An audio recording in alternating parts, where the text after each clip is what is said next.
Welcome to the Lodge. You've accessed the Lodgecast experience. Warning, warning, dangerous spoilers ahead. Enjoy.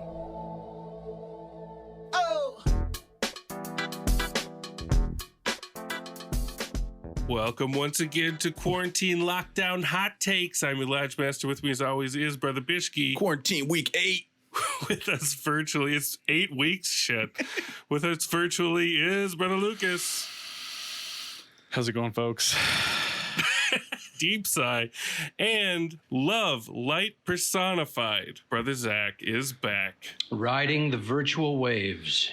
Zach, so man. good to hear your voice. It's good to see all of you guys. Good to hear you. Good to see you. Oh, man. Well, we saw a movie. VOD. A seafaring tale. We were trying to give Brother Lucas a little bit of chum in his waters. Yeah. Because we know he likes these Terrors of the Deep films.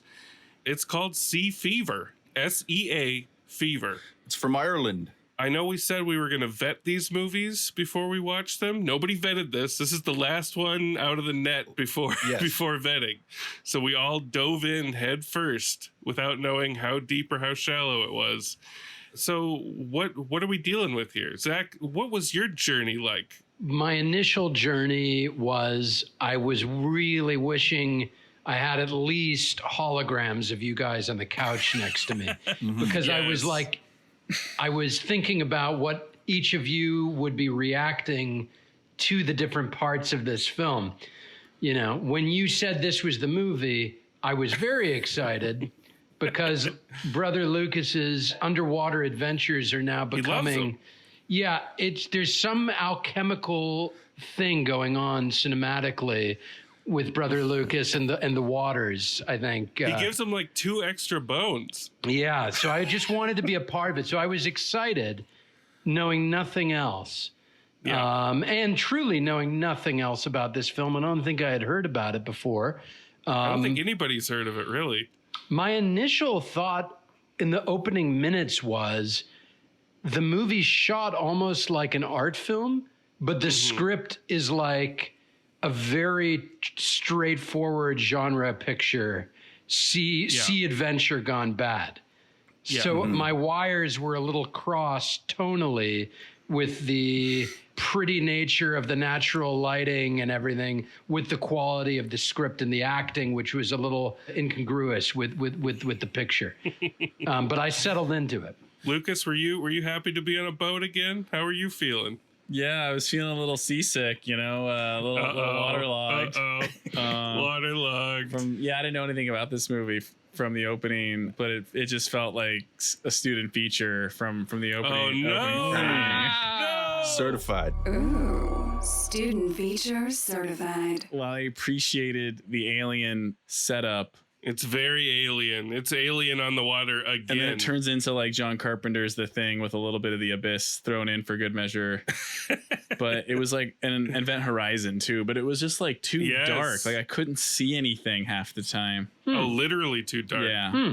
I didn't notice that. Could have been the strain you were smoking or the projector bulb, but we are kind of hitting the limit of how many times you can go back to the alien well. One thing I actually thought that was kind of a tie back to a movie that the four of us watched last fall. Many years ago last fall. Yeah, many eons ago when we saw The Lighthouse. Yes. Just in the setup, there's a lot of like fisherman superstition going on. The main character is a woman with red hair, and I didn't know that was bad luck on a boat. Especially where they're located, you'd think there'd be a lot of redheads. Yeah, Right. It didn't help that they cast someone who had like a striking resemblance to Ellie Kemper, the unbreakable Kimmy Schmidt. So that kind of threw me because in the beginning I wasn't sure what the genre was until they got onto the boat. Yeah. Because she's like socially awkward or shy, and there's like this really weird scene in the opening where her colleagues are having like a birthday party or something. Yeah, And they're like, you should come have a piece of cake with us. And she's like, ew, no, like I hate people. That's my character trait. Yeah, no, she's she's not totally likable, and I think the cast is a little bit, a little sketchy. It's just doesn't have a lot of star power. We got Connie Nielsen from Gladiator, who I hadn't seen in a long time. Apparently, she was originally Toni Collette was originally cast in that role, couldn't do it. And I think that would have improved things. I think according to someone. According to someone on Wikipedia. According to scheduling conflicts. Someone on Wikipedia. Saoirse Ronan, I think, would have been the best in the main girl, but they don't have the budget for that. It's just a lower budget. Sure. So what Zach was saying in terms of, just not, and the student feature element, it would just. But I don't know too many students who go out on the water like that. No, they're fucking out there. The water photography was great. Like the underwater stuff was amazing. I don't know what students Lucas is referring to. That's true. But yeah. Let's talk about the rules of the superstitions, right? No redheads, no diving or swimming. Fishermen don't dive or swim, and whales are good omens. Those were the superstitions that I picked up on. And fishermen don't dive or swim because if they go overboard, they just want it to be over with quickly, right? Right. So, I get that. So I just brought that up to say that, like, you think obviously they're setting up her to be a bad luck charm. Sure. And maybe there's like going to be some supernatural things. And the first kind of stunt we see is when like the wall of the bottom of the ship is starting to leak, and it's like a weird love that shit. Yeah, there's like a weird kind of like orifice oozing oozy green barnacle mold that starts attacking the hull of the ship slowly. Kind of interesting at first, I mean, sure. I'm intrigued to see where this could go. And then another thing that I noticed from a movie that the Lodgecast did, that I saw because of the Lodgecast last spring, High Life. Or no, I'm thinking of High Life, and I'm thinking of Sad Dadstra. Because don't both of those movies have ghost ships? Yes. Yeah. And we got another ghost ship. We got another, with some horror, some eyeballs gouged out, and some dead bodies. Exploded out. The sea fever. Yeah. Very Event Horizon with those eyeballs. Yeah. And dead calm. I kept telling the lodge mistress, where's Billy Zane? When's Billy Zane going to pop up? Going off of your main vessel to go into a ship that may have been in distress is a trope that is set in marble, stone, and every other form of hard surface you could etch it into. Right. Like they'll do it in all of these movies. Right. And it's always somewhat interesting. So that's why they keep doing it. It was kind of tense. It got tense for a minute there. Yeah. I mean, because for the people that haven't seen it, I mean, it's basically the premise is she's a marine biology student. She's not a people person. She doesn't like people. She likes data. She likes data. She hates birthday parties, loves data. Loves data. She goes onto the sea with the gang, the fisherman gang, this ragtag group. The boat stops once we get into what's called the exclusion zone. Yes. The ship starts leaking, and the weird orifice things start going through the side of the ship. Because she's already offered, she's going to do an exploratory dive. They send her into the water. She sees the jellyfish weird thingies, and like. She tries to cut it off the side of the ship. It starts bleeding everywhere, and it gets crazy. And they're bioluminescent, so they're glowing under the water as well. And then they find there's another ship on the horizon. So the three of them go to that ship. That's the ghost ship. Event Horizon. And that's the ghost ship we're talking about, where the whole crew they discover is dead, eyes gorged out. It must be sea fever. And that's the basic setup of the thing. From there on is our marine biologist is looking under the microscope at these things. They're parasites. And then she looks in someone's eyes, and in their iris sees something swimming back there. Right. So now and that's basically all it is like, now are the parasites, who has the parasites? Who's going to die? How do we kill the parasites? And it started to get actually very relevant because she said UV light, I wrote this down, UV light and disinfectant doesn't kill them. Amazing. Nope. Amazing. So it was almost like a Trump press conference for a moment there. No. I mean, how this movie got on my radar was because there was parallels to coronavirus. Like Trump wouldn't get through the weird opening production company announcement at the beginning. You guys remember that? The production company. I don't know what that. I don't know what that was. Entertainment. We would like to invite you to engage in the mysteries of the deep with us. I kind of liked it. I'm not opposed to a production company being like, you're in for a hell of a ride. Here we go.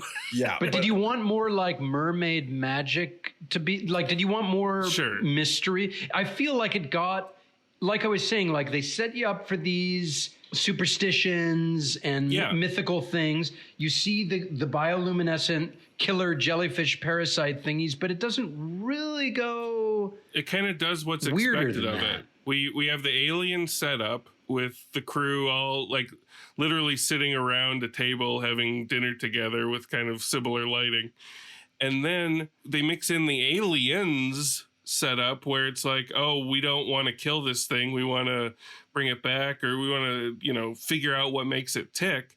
It's just like it's checking off all of the most basic boxes, and you can do that kind of stuff, but you gotta twist it around and do something new, I think. Otherwise it's just kind of boring. I mean, I was just taking current events and just trying to read in as much as I could, because the parasites is kind of when I started getting interesting towards the second half. When you're having like cruise ship dilemmas that people were having, where we're like, do we want to dock this thing and just quarantine everyone until we're okay, or do we want to go and possibly spread it to the rest of the continent? And the main girls, that hit really hard. The main girls kind of Dr. Fauci and saying, look, we got to quarantine, and everyone else is just like, no, we're getting the hell out of here and we're going back to our lives. And she even says, Bishke, I think, like, she asks one of her shipmates, like, how many people live in that town? And he's like 80,000. And she goes, so you're going to infect 80,000 people if you leave the ship. It got very much like these Liberate California or Liberate Minnesota protests that are going on. Like, let us work. It doesn't matter if your grandmother dies. Like, we have to save the economy. Like, it got very relevant to that. Very real. To that debate. Right at the end. Yeah. Because she finds out that she's herself is infected, of course, which is Alien 3. They're running through all the Alien movies, and she makes a decision. He's like, well, we could cut off your arm or whatever. She's like, nah, man, it ain't even like that, though. And she, does the ultimate sacrifice, which I thought was a great shot when she swims into the sea creature, bioluminescent sea creature. I thought that was, and it connects with another piece of lore that they talk about earlier about a woman who gives herself to the sea and lights it up. So that's kind of what she's doing at the end. Yeah, and I don't know what trajectory Dr. Fauci is going to have, but maybe we'll see him do something similar.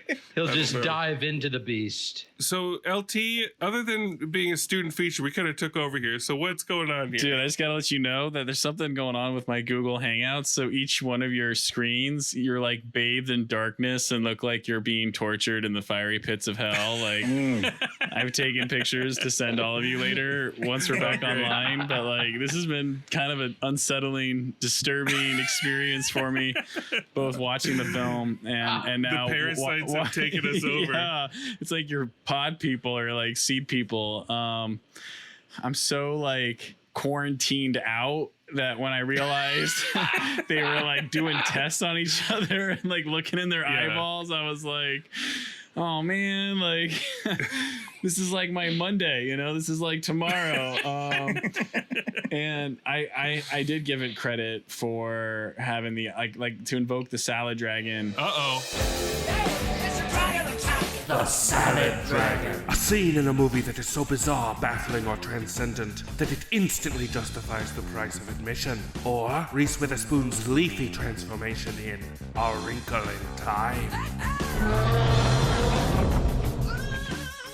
Really? Yeah, where like one of the early scenes, which was like another horror movie trope, when they're on the ship and it's dark, and the unbreakable Kimmy Schmidt girl's got like a flashlight and she's literally walking down a dark corridor like, hello, But then like later your eyeballs explode with the parasite and they show it, and she's like a scientist slash like I guess doctor, and so when the guy's eyes explode, she like instinctively like puts her hands on his like bleeding ocular cavities to try to like put apply pressure on the wound to save his life. But then I'm thinking like, great, if it is a parasite, you're like putting your hands like right in it. That scene was great because they were about to kiss, or they were about to get romantic. Yeah, and there was no chemistry. They got interrupted.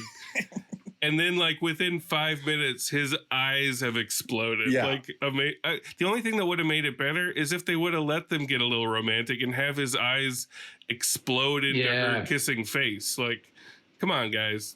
This is what I'm talking about. Stepping it up a little bit. You know? Yeah. Agreed. We've seen aliens burst out of chests like 40 years ago. Yeah. You need to amp it up a little bit. Yeah, and it doesn't quite ratchet the tension. I mean, once the guy's eyes explode, I thought we were off to the races, but it doesn't quite ratchet up. It does. No, we got more. It's a drama. We got more eyes exploding. It's a real drama. These are real characters with backstories. Yeah. Except though I would propose what I thought. I was looking for a dragon. I guess the eyeball explosion is probably the dragon. My only other proposal would be when the grandma just kind of lost her shit and cold cocked her in the face. Double dragon. That was good. You don't get a lot of like Cold cocking grandmas. cold cocking grandmas. Like that was a direct punch to the face.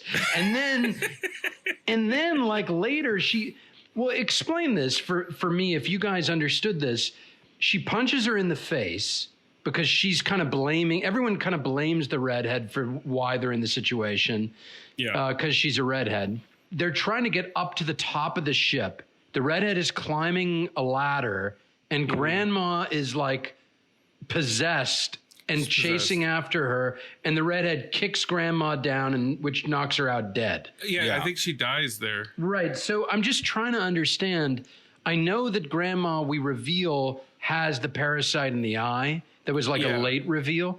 But why is she like a lunatic all of a sudden? Like, does that... Because that's what happens in Event Horizon? I don't know. But like none of the other people turned into psychos. They just got scared. Like, you know? It's a poo-poo alien platter that they're taking little bits of everything. It doesn't... I think the grandma is extra creepy. She was in Mandy, and you have to use her creepiness. You have to use her creepiness. So that's what they were doing. They were like, let's make her crazy. I don't think the rules are clearly defined with this. You're supposed to go into autopilot for the back half. So it's just kind of like lighthouse seafarer rules, which is you're out at sea long enough, you're Willem Dafoe crazy. I think that's just what it is. Okay. You catch that fever. You don't know where it's going to take you.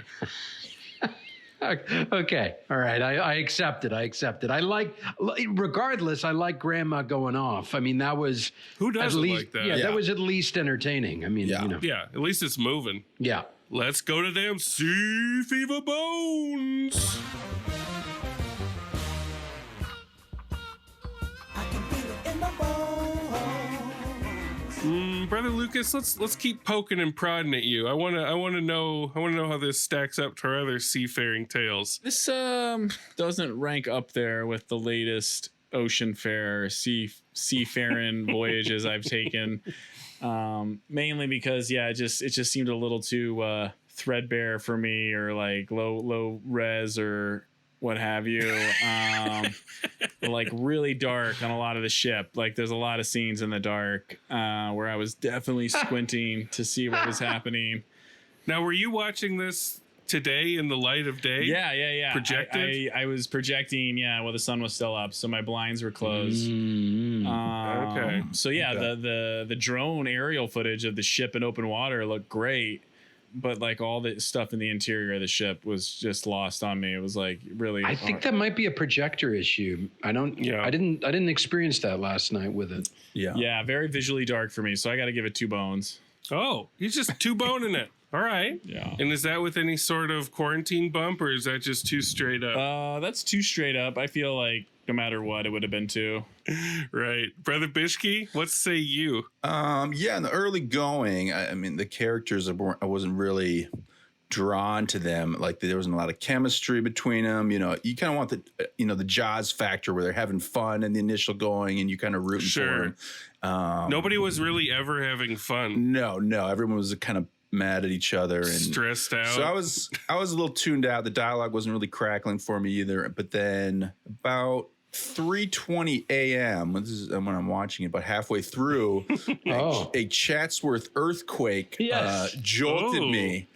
And that was right about the time that the guy's eyeballs exploded. And so nice. I think that it 40X, Bishki. Yeah, it unnerved me enough to get me kind of into the second half where the virus is the parasites are starting to infect people and people are freaking out and thank you, earthquake. Yeah. So that started my bone count going up a bit. And I mean, by the end, I was just trying to apply all the coronavirus analogies that I could. Sure. And I thought on that level, you know, I mean, because this movie isn't a response to the coronavirus, obviously. No, it's beautiful serendipity. It's beautiful, horrible. Because we're gonna get plenty of responses to the oh my god, dude! To the how many fucking quarantine thrillers are we gonna see? They're all in the works, but right now this one came before, so that provides that gives it the extra leg up.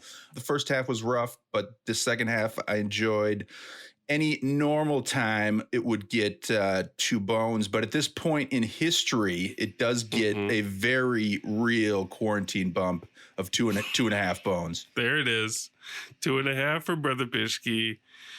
Brother Zach, you're back on the boat. What's going on? Back on the boat. How briny is that water? I mean, decently briny. I was rooting for this movie. I wanted to be in Brother Lucas's ship. Yes. With him steering through the waves, looking for that love, looking for that light. Mm-hmm. I didn't have exposure issues with the lighting, so I thought, you know, the movie looked shot decently for me. I think it's pretty ambitious for what must have been, you know, a $2-3 million film at most. Sure. At most, to make an underwater film with creatures, you know, that's fairly ambitious. I definitely felt the budget limitations of the film. Sure. Both in the ambition thereof of the script is just it doesn't take us, like everyone said, to any places we haven't really been before. It doesn't surprise us. I was never really scared at the end when they got into the boat and like they were the drowning and she like stood up and dove into it was kind of like. I don't think you were supposed to be scared there though. That was supposed to be more powerful. It was right. They were going for like a poetry or a power, but I kind of felt like the film needed a little more sizzle at the end for what the kind of movie it's trying to be. So, you know, yeah. I think I'm with Bishki. I think we're all more or less in the same boat, in that 2-bone boat. But I also would go 2.5 for quarantine. There it is. You know, I didn't dislike it. It was fine. We're definitely all rocking in the same boat. It's little aspects of all of these movies that you've seen before. And, you know, sometimes that can be enjoyable. If you just, like, you know, how many action movies do we watch that are chock-a-block full of cliches, but we love them for it? You know, like, if you get on the right wavelength, if you have the right alcohol, the right herbal remedies floating around, you could just coast on these waters. You'd have a smooth sailing time.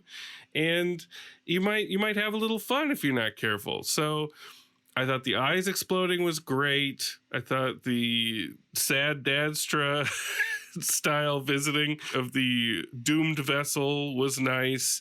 I enjoyed the ending more than you did, Zach. Just, again, because it connects to what we're dealing with right now so directly. You know, she's like, you know, what are you going to do? Go and infect all those people? Nope. She takes one for the team. Yeah. I like the decision. Really... I guess it was more for me. it's kind of like a rhythm thing about like building up to a crescendo. And like, I liked it conceptually more than I could say I felt. Yeah, I didn't really necessarily fit with the film. I didn't feel anything. And I felt like the end of the movie needed more of a punch, of like a thriller punch. And it didn't have that. So that was my issue. But for what it was, you know, I too was rooting for it, looking for the love and the light reflected on them waters. So I'm going to give it 2, take that quarantine bump, bring it up to 2.5. I think that's the way to go with this one. Boom. And I recommend it to, you know, people who love almost the entire Alien franchise pretty much. And some of these other movies we've been mentioning. It's fine, especially if you want something that, because a lot of people are doing these like quarantine film festivals where they're watching all movies that directly, you know, body horror that could connect with what we're going through right now, and like really leaning into it in a perverse way, which, you know, that's cool. But if you want to do that, but not lean all the way into it, just have a little brush of relevance to what we're dealing with right now. That's what this is. And if you want pure escapism, Jay and Silent Bob reboot. Yeah, that's if you don't want to deal with anything that's going on. Or right just now. listen to the Lodgecast episode of Jay and Silent Bob reboot. And then you don't even have to watch the movie then. That's how I experienced it. Recommended. Yeah, exactly. I too recommend that way. One final thought on this. In a movie like this, is it a problem that the monsters are faceless and they don't really have much of an objective? They're just kind of like tentacles. Yeah, I feel like they're not. There's no like momentum or like like they're just kind of there. Yeah, you know what I mean? Like there's not, the monster isn't chasing. The monster is just kind of like the monster's chilling. Planted. It's planted in that zone. What is the zone called? The exclusion zone. It's planted in the exclusion zone. Yeah. And it's your fault for wandering into its zone. So, but how do you guys feel? Like, I guess that would be my final question is, with this kind of a film, are you shooting yourself in the foot by creating a monster with no agenda kind of? Yes. I mean, it doesn't make for much visual action sequences for sure, but. Yeah. If the monster was more of a Cthulhu situation that we encountered in Underwater, yes, it would be a little more terrifying. But as it is, yeah, it's like a nest of tentacles that's just waiting to grab you and fuck with you and impregnate you. It's one toe in the creature waters, and it's one toe in like the realism, scientific, parasite waters. Yeah, and you kind of have to pick a lane. Like the creatures aren't quite scary enough, and then the parasite, it's, I don't know. Maybe that part of it is connecting a little more because of our current situation, but it just, I don't know. I'm trying to lock in. Oceanic terror filmmakers out there that are poring over every word that we're saying on this Lodgecast, take note. Your creature needs to have an agenda. Give your creature teeth. That's why Brother Lucas was so over the moon about that crocodile. Well, it's beautiful seeing you guys. Yeah. Love each and every one of you. I beam light into each and every one of your orifices.